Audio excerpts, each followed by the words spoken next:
साठी 10 वर्षाच्या मुलाचं अपहरण करून हत्या केल्याची खळबळजनक घटना औरंगाबादमध्ये घडली। वर्धन धोडे असं हत्या करण्यात आलेल्या मुलाचं नाव आहे। काही दिवसांपूर्वीच वर्धनच्या वडिलांची मुंबईत गोळ्या घालून हत्या करण्यात आली। या घटनेत मुलाचा मृतदेह गाडीच्या डिक्कीत टाकून श्रेयनगर परिसरातील नाल्यात फेकण्यात आलाय। या प्रकरणी 2 जणांना अटक करण्यात आली आहे। वर्धनचा मृतदेह नाल्यात टाकून पळत असताना या आरोपींची गाडी एका झाडाला धडकली आणि त्यानंतर हा सर्व प्रकार समोर आला।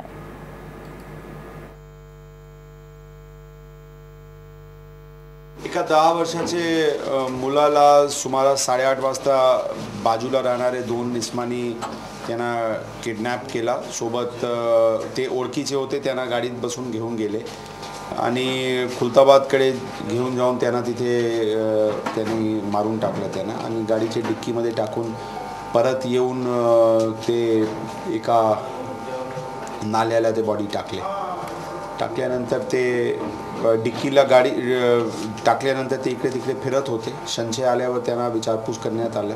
विचारपूसवरून त्यांनी बॉडी तिथे टाकली असल्याची त्यांनी सांगितले।